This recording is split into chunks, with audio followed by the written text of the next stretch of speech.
Hi, gentlemen. Nice to meet you finally, and welcome to Better with Age. Hi, Stefan. Did you know each other before Lorcan's research? We did, yeah. We meet on the rowing course every now and again, and we sometimes join up in crews as well. Okay, so perhaps we can start with talking a little bit about the Irish indoor rowing scene. Ireland seems to punch above its weight in terms of international rowing competition. It's not much different, I don't think, from any other country. We do have our annual indoor in January, and that's the national indoors.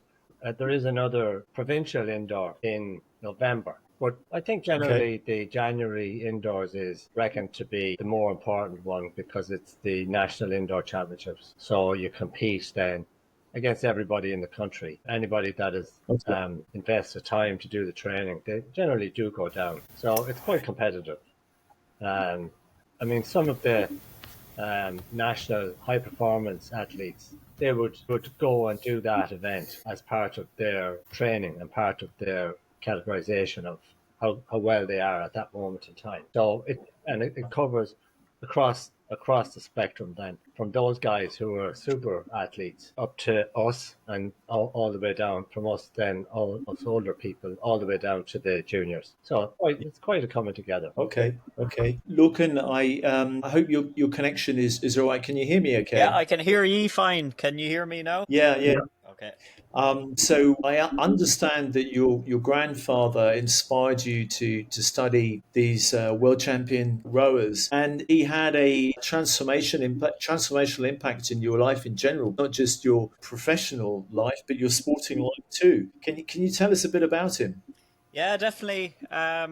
He was a fantastic grandfather, very charismatic, very intelligent. He had a great sense of humor as well. So he's a great figure for me growing up. I love spending time with him and doing things with him. But yeah, no, he had a very interesting life. He worked as a chemical engineer. He spent some time in Japan and did other things. But yeah, relevant to the study, he was interesting because he basically did no activity for his whole life, but then took up rowing at 73, and then progressed his training, and then got up to a high level for his age, and Yeah. really enjoyed the process, and fully invested in it. It was quite unique. There's not so many cases like that at different sports where someone has no participation in sport until well into their retirement and then start going for world championships. Do you remember when he started?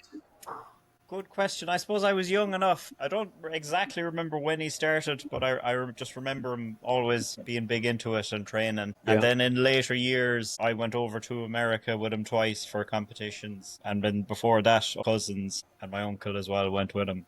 So yeah, it was always a team he had going. He would always nearly be planning social events or going to places that he could train, or he'd be nearly anxious to get home if he was too many days in a place, that type of thing. So I remember those Sure. types of things. But yeah, definitely it was had a fantastic impact on his life, and you could see it in his fitness and his energy compared to other people his age who definitely hadn't that. Clearly, and a big impact on yours as well. Having done your study and it's been well reviewed, on reflection, what surprised you most about the physical capabilities of the older athletes you've been looking at? Definitely, I think the levels of some of their physiology, how high that can be. So, for instance, one of the metrics there is oxygen uptake kinetics, the same as what you'd see for a normal, healthy 25-year-old. So, definitely, Yeah. that's the highest value recorded for anyone of a similar age. So, that was probably the main finding, that essentially his muscles can be extremely fit, very similar to a much younger person. I think the other thing is that things vary differently. You know, his strength might be a good bit lower than the average 25-year-old,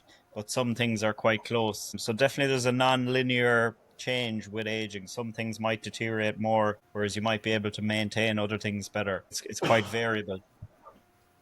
Yeah, your study shows that some physiological systems age better than others, which leads me to ask, which ones are the most trainable even later in life, or does that depend on the person? Definitely, I think the big learning from this and other similar studies is that your muscles can remain remarkably fit. So The test that shone through for him to be very high is basically an indicator of how well your muscles can take out oxygen from the blood and use it. It's a very good indicator Okay. of your muscles fitness. Now, your overall fitness needs to include your heart, your blood delivery system, all the whole systems together.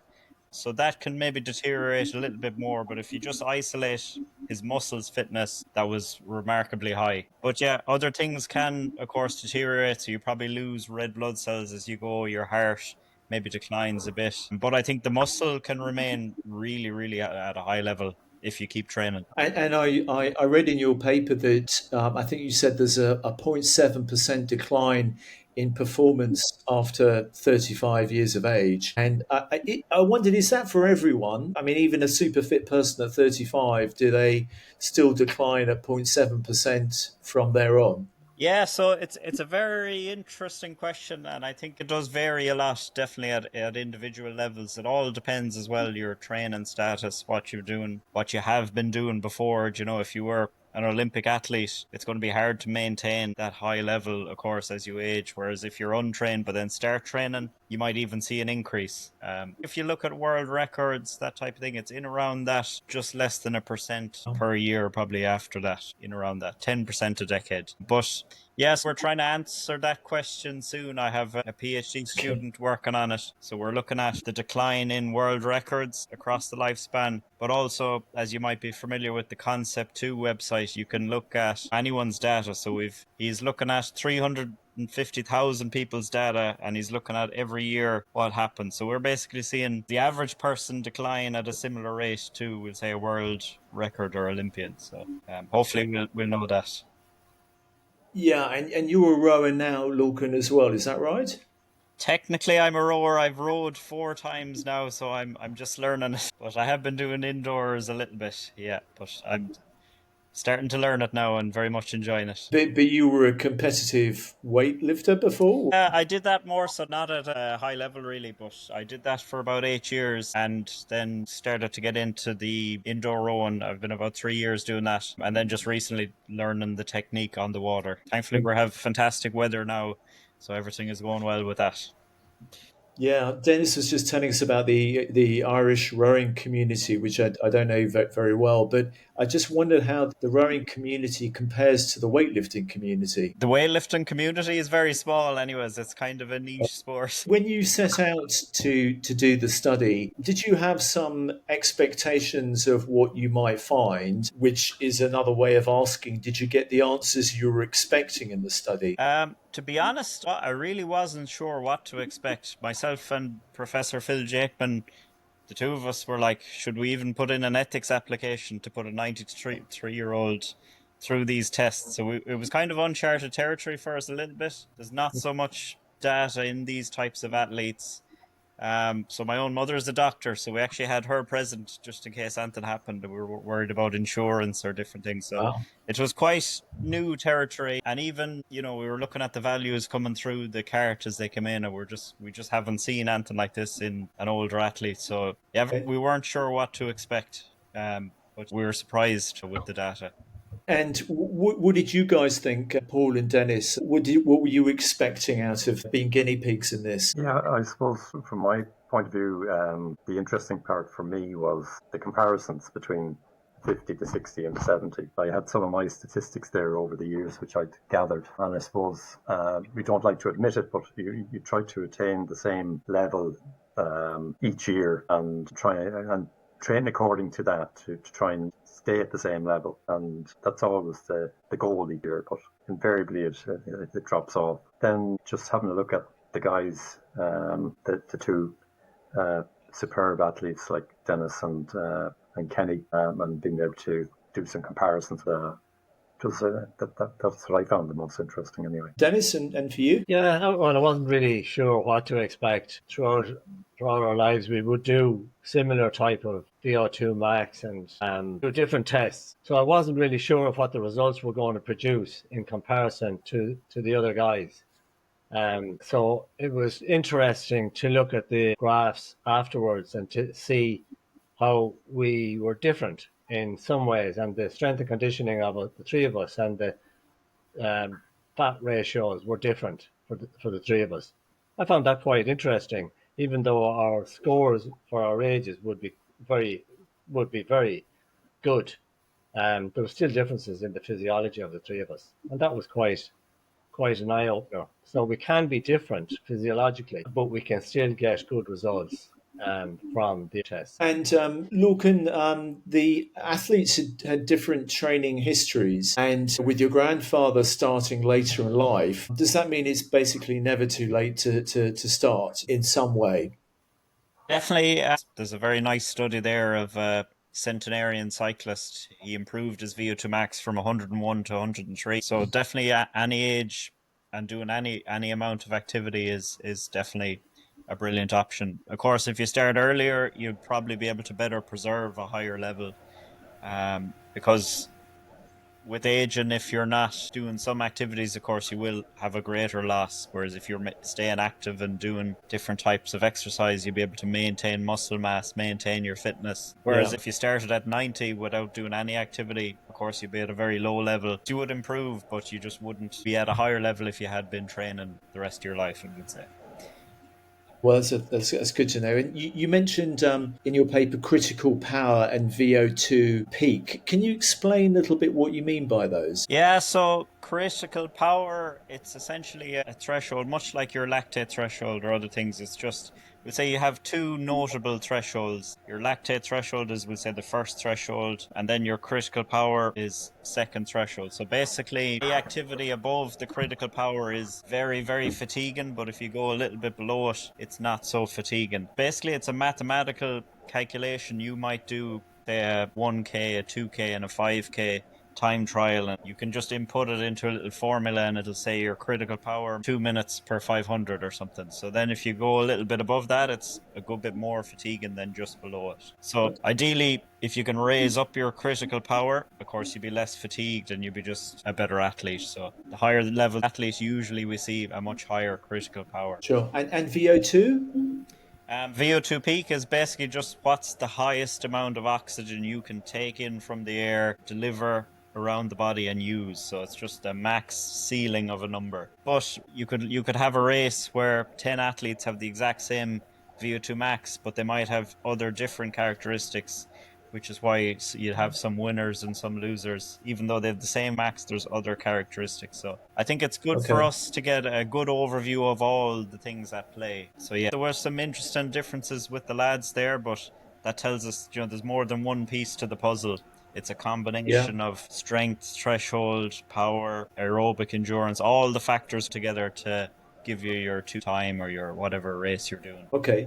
And Dennis, you commented in a review of Lorcan's paper that anyone can start rowing and have a go. Do you see the sport growing in popularity in Ireland because of that? Because anyone can just turn up and become an ergo? Yeah, here in Ireland, masters rowing is starting to become a really big sport. It's become really big worldwide in the last Yeah. 10 years, but Ireland now is starting to catch up on the masters side of it.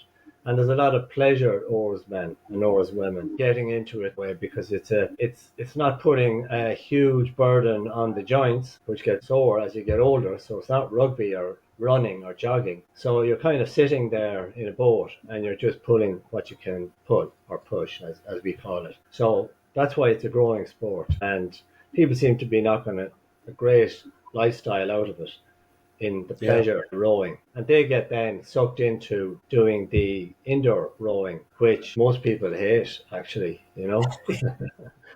Nobody likes to do an indoor test, but we're a bit like that, aren't we, us humans? We like to test ourselves. And that's the ultimate test because there's no external skill in rowing on the ergometer. You just have to be fit, be strong, be aerobically fit, have as much VO2 max as you can and to have done your work, because if you haven't done your work, you won't score high and it doesn't Yeah. really matter how big you are. So, the indoor rowing is, for a lot of people, the end game, and for a lot of other people who are doing the rowing itself, the outdoor rowing, it's a means to an end. So it gets you fit during the winter months. It's an excellent form of exercise for anybody. And Paul and Dennis, do you do any form of resistance training as well? I do. I started resistance training when I was about 60, and I've been doing it since. Usually try and fit in 2 sessions a week, one upper, one lower, and then as I get to competition, then I reduce it to one a week and move from endurance to power. So reduce the reps and increase the speed. And then along with that, I do yoga as well. So each morning as I wake up, I get out of bed. The first thing I do is I do a half an hour of yoga. That's for the kind of flexibility and stretching, and they're the two main things. So talking about resistance training and the flexibility that yoga can give you, Lorcan, did they feature in your study at all as good contributions to overall fitness, or not really? Yeah, I would say definitely so with the resistance training. In terms of flexibility, you obviously need a high degree of motion just to get the full range of motion. But the other side of it is you can manipulate your resistance exercise so that it behaves like mobility. You know, if you're doing a full range of motion, you are effectively stretching the muscle. So you're getting a 2-for-1, but they certainly Okay. complement each other. I suppose as you get older, the resistance exercise becomes very important because you need to stimulate the full muscle to really hold on to it. If you don't, over time, you essentially can lose those explosive fibers in particular. You might hold on to the slow twitch fibers, but if you don't regularly stimulate those big fast twitch fibers, you start to lose them very much so, we'll say, over the age of 80, 90 plus as you get more advanced with age. Probably the more important it is to do some bit of resistance exercise just to stimulate that and keep it. It's keeping rather than building, presumably. Is that what you're saying? Well, at the same time, you know, if you're at a low enough level of training and you start resistance exercise, there's many studies there, 90, 95 plus, where they actually get stronger when they start a Yeah. program. But yeah, I would say it is a case of you do want to stimulate it, hold on to it. You might be able to get some bit of improvements, but definitely you want to keep doing that as you get older for sure. Um, and definitely the flexibility piece, if you're limited with your mobility, definitely that's another thing to keep implementing. It's a similar story for Anton. If you don't use it, you lose it, really. When I started doing this podcast, I was very interested in societal perceptions of aging because, with the exception of Richard Morgan, our parents didn't go to the gym terribly often or run around in lycra. So it's a kind of a new thing. So Paul and Dennis, generally, what are your thoughts on the societal perceptions of aging? Are they changing or think? Are changing dramatically over the last 10 years. I see it in all the clubs. 10 years ago, Masters rowing in Ireland, you were a bit of a weirdo if you were doing some rowing. But now that's all changed and it's completely turned around, and it's like people are asking you how much training are you doing? How come you can be so fit at that age? And we've been doing it now for a while, and we're forgetting about age and fitness. We're just doing it, and we're going out there to compete and win. And we forget that, age, you do slow down. You have to kind of pinch yourself sometimes and realize that you're not as fast as you used to be. But it kind of seeps into your thought that we've got to go out and win a race. And I'm 60 years of age, and I can go out and compete. But no, we want to go out and win a race. I was reading an article there. It was one of the British papers about this guy who's 79. Forget his name now. He's a runner, and he started running in his 50s, and he couldn't wait to be 80 so he could go out and set another world record. And I think that's the attitude that's coming in to the psyche an awful lot. And it's great to see it. People don't talk about the age anymore. Kind of used to us now, which is very positive. Um, Yeah, absolutely. Paul, is there a message that you'd like younger generations at your club to understand about aging? I think to see it, the message is that they see us training. So I rode with a group that I rode with in school. So we've been together for over 50 years. We're all exactly the same age, but we're rowing all the time, and the kids see us there. So we're older than their parents, probably older than some of their grandparents, but they see us all the time. And in the mornings now, I'll go out and I'll join the younger age group in a sculling. So I go from here and just join them, and they just accept me like it's part of the scene. I don't think anyone questions the age now at this stage. Just accept it. Yeah. And how have your training routines evolved as you've aged. If you were talking to somebody 20 years younger, what would you tell them to expect in terms of what you've got to do to stay fit? Well, I think if you use a combination of our experience of rowing over the years, and when I started doing the masters rowing, I just did it. Somebody was trying to get me down to go rowing with them, and I thought it was going to be a lollipop event where you just go down and you have a nice gentle row, but they started going to races. Over time, I got sucked into it along with all the other guys that I do row with, and we got competitive and became very successful. So to become successful, we started off rowing. We weren't good enough. Then we started to enter events that were earlier in the season, so we could prepare for the bigger events at the world stage. And then we started to do the ergometer to prepare for the earlier events and try to win them as well. So you're always striving to be better all the time, and that's the way it should be. It's not for everybody to be competing. Some people like to just go down and row on the boat, and that's absolutely perfect. It's great to see it, and it's not an exclusive society of athletes who are rowing at a fairly high level in their own age group. Anybody can come down and row, and that's a good thing. And they too will get sucked into it, and after a while they'll start competing at high levels. So it's great to see it. And Lorcan, when you compare the race winners with those people who are just happy to participate, is there a proportional benefit in terms of performance and health? Yeah, that's a great question. I think if you do any bit of training at all, you'll get an enormous benefit. And yes, if you take it as far as the World Championship, you'll get more benefits, all right. But the initial, if you go from nothing to a little bit, you get a huge increase in wellness, everything else. But yes, obviously the top tier guys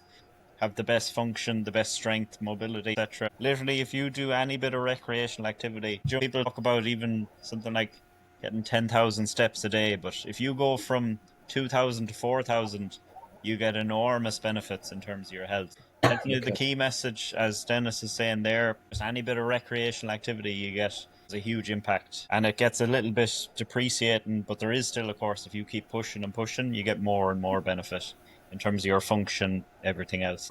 I suppose myself and Dennis and a few of us, we were looking for those 1%, you know what I mean? So we've got to the level where we're not satisfied with a particular level. We want to get the next bit, and we probably push ourselves a bit more than the normal. And to get those 1%, it takes a lot. 6 days a week training, and you have to schedule it out and figure out where you need to improve. And then on the water, when you're actually rowing, there's the skill side to it. So the 1% for me at this stage won't probably come from physiology. It'll come from improving my rowing ability on the water. So that's where the effort goes in. Are you coached, Paul? Yeah, not all the time, but I'll get someone to look at me every now and again and take a video and give me some analysis. And you, Dennis, are you coached? No, I don't believe in coaches. Okay. I think you can nearly figure it out yourself, I just don't know if the coaches know what they're looking at half the time. I don't really. I do the single a lot. I do a lot in the single. And I feel that, you can talk to people who are rowing a different style, have different input, and take what you want from that. And that's a personal thing. If I have a coach that's up and down the bank with me telling me what to do, I feel that they're looking at a completely different thing that I'm trying to work on. So it inhibits me. Well, certainly many different types of coaches, and they do have very strong opinions. I probably think I just do it by myself, It's not. I would recommend people to use good coaches who are insightful and know what they're talking about. And as Paul says, not all the time, now and again. I think that probably would be a better approach. And Lorcan, I know you looked at nutrition as well. What are some key takeaways from your look at that area? Yeah, I think probably with these lads anyways, they're very steady with their nutrition, so they're at a stable body weight throughout the year. So that's telling us that they're eating enough to match whatever outputs they have with the training. If their body weights were going up and down a lot, that might be a cause for concern. But their diets are good in that they're rich in carbohydrates, so that's the fuel for high intensity work, so they're getting plenty of those. And the other key point is that they're getting sufficient protein, Yeah. which in other aging populations we see that the protein can be a bit lower, and combine that with no exercise or no resistance exercise particularly, that's a recipe for losing muscle. So the guys are training hard, they're fueling in terms of their carbohydrates and where they need with the protein, so it's a perfect recipe. Yeah. And your research suggests that lungs may be a limiting factor that we can't do much about. But what can be done to help with respiratory health? I'm looking for hope. When we say the lung, literally mean like the physical lung, it might get a bit stiffer, might get a bit thicker with age, and that happens much like, I don't know, wrinkles in the skin. You're not going to eliminate them through exercise. But what you can do is just regular exposure to high intensity work. You'll get your breathing rate up. You can, of course, train, we'll say, all the muscles in your rib cage, your diaphragm. Those are just normal muscles. They'll respond. So you'll be able to improve your power, but just maybe the physical lung, it might be harder just to get diffusion of gas or whatever. But you certainly work around it. You can improve your breathing, mostly probably through interval work where you're challenging your breath. Or if you wanted to go above and beyond, you could have some sort of a resistive device where you're having to really stress your diaphragm and chest. But probably you're good to go, I would say, with regular training. You'd probably be 80 to 90 by the time your lungs might be limiting you. Generally, in young people, the lungs can handle way more than you're able to take in. So it's not really a concern in younger, but maybe in the more advanced it could be. Okay. And if someone listening wants to push their limits safely as they age, is there any principle they should pay attention to? You know, some people are overtraining, some people are sprinting too much. Is there something you recommend they pay attention to? Yeah, I suppose just be aware of their own body. Are they feeling okay? Are they able to recover? Do they feel like they're recovering? A big indicator in terms of those kind of elements is really your performance. If your performance is going down heavily, you feel run down, that's a clear sign that you may be doing too much or something is wrong or you need to reschedule what you're doing. But generally, if you feel okay, your training is stable or increasing, that's perfectly fine. Everyone is different. It's not as if you're fitter, you'll be able to handle more work. So it's that sort of a case for you or someone else. The two same training programs might be way too much for someone, but it might be fine for you or vice versa. So it's very individualized, and it's just more a case of just being aware of your own responses. Yeah. And Dennis and Paul, how do you balance recovery and training intensity now compared to earlier in your career? I mean, do you just take more days off or train a bit less? How do you cope? Well, I suppose I train 6 days a week. I take one day off. And then if I'm feeling really tired, I'll take an extra day off.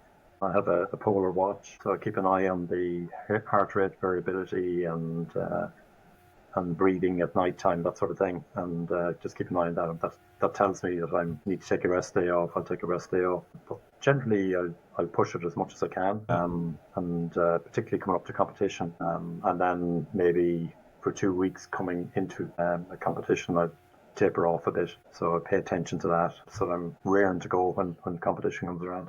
I think it's important that people don't come down or don't do any exercise at a very high intensity all the time. You really need to enjoy the training, and if you're always constantly working very hard and your performance goes off, then you become demotivated quite easily. And it's important to be motivated most of the time. I try and work the motto of I improve at some aspect of my physiology or my technique in rowing every time I go. Every time I do anything, it becomes effective. And I start at a very low level at the start of the year. I set very, very easy targets for me to hit so that I stay motivated for a lot longer than most people, because I think I can hit those targets without killing myself. And then as I get to competition, I do it the exact same as Paul. For people who do go to competition, you do have to push the boat out every now and again to increase your performance. So on a weekly basis, you have some cycle of a hard session, an easy session, a hard session, an easy session, a day off. So some sort of cycle that works for you, and you can work do a bit of socialising as well. That's important. You have to get it all in. It's not all about just training. Yeah, motivation and socializing are clearly important so that you can enjoy the hard work and the crack. What is that like in the rowing communities? Well, for me, it's a huge part of my life, really. So those guys I mentioned that I row with, we've been together masters rowing for 20 years. We all went to school together, so we know each other very well. Every Saturday we row very early in the morning and then we go for breakfast afterwards. So that's our catch up for the week and a chat or whatever. And when we go to regatta, then we'll have a few drinks and that sort of thing. It's a very, very important part of my life. Quite honestly, yeah. It's important to have a bit of let your hair down a bit at the regatta if you can. People are not socialising as much as they used to. They're all working from home and, they think it's great, but you kind of run out of friends pretty quick. So it's important that we meet up. I meet up with Paul or Kenny or whoever it is that I'm rowing against or rowing with, and we just have a good chat about things and have a few drinks. And I think that's vital, And we go away we meet each other at different regattas wherever we go, if it's international or if it's national. We would meet up, and it may be just a coffee, So That's good to know. Tell me, Paul and Dennis, do you sleep well? Yeah, I sleep very well. I sleep 7 hours a night, at least. And regularly, I go to bed. I wake up at the same time every day. I try to get to bed by maybe 11 or half 11. Be up at half 6 or 7 o'clock every day. Okay. I'm working still. I get up and go to work. I sleep pretty good, usually. So don't have any problems there. I think when you're training a bit, you get into a cycle of training and you're tired enough and you're not really thinking, I hope I sleep tonight. You just go to sleep, because you're tired enough. And you have to sleep to recover to do a bit of training the next day. So tomorrow morning I'll be on the water at 7 o'clock. Good for you. And Paul, I think I read somewhere you saying that 2K is the real test of fitness. Do you stand by that? Have I got that right? Yeah, I think in rowing terms, it's the test that all the high performance do, and I suppose it's the gold standard, really. I think anyway, of indoor rowing. It's a fitness level that everyone can compare against. So you really have to push yourself really hard to get that good 2K time. I agree, yeah. It's the gold standard. It's the one to set that record, it has to be in competition. So there's no fudging. And it seems to be the one that everybody wants to achieve, So pretty good. Yeah, I think it's the highest profile race. Lorcan, what's next for you in terms of research? What will you look at next? Yeah, so we have a number of plans really. We're doing a review at the minute, a big analysis of loads of different studies. This is mainly my PhD student, Alfonso is his name. So he's comparing basically the physical characteristics from trained masters to younger to sedentary across endurance, strength and power sports, just for us to get a bigger understanding of really these kind of life experiments. If you're training your whole life, how does that impact these outcomes? Other things we're planning, maybe a kind of a survey of master athletes. What sort of training are they doing? What do they eat? How is their performance? And just to look at, is there any interactions? Is there particular training that might result in better performance across the lifespan? And then in the future, we might look at some kind of training intervention. Is a training program A better than training program B? Some modifications. So I think we'd like to use I suppose take a leverage of using these online groups. There's so many people online. Usually in a study you might get 7 people in one group and 6 in another, but if you were working online you could have a couple hundred people doing one program from their own garage if they have a concept too, and you could compare things. So I think there's a lot we could learn from that. Many studies in sports science, if you had 3 very good people happen to be in group A, it would skew the results. But if you've got 200 people in both groups and one is better, then you'd be fairly sure that was a better program. Yeah, and it's pretty international as well, isn't it? Because I know a number of people around the world have viewed your paper. Yeah, definitely. So we've a nice platform there. I suppose, as you said, it's fairly well known. So I think if we're to do things in the future, there'd be more scope. But yeah, as well, if the lads are willing, maybe next year or something, we might get them back and see how they progress. Well, I wish you luck with it, Lorcan. It's great to talk to you, and great to meet you both, Dennis and Paul. Thank you all very much, and keep up the good work, and we'll see how you get on. Thank you. Thanks so much, Stefan. Cheers. Thanks.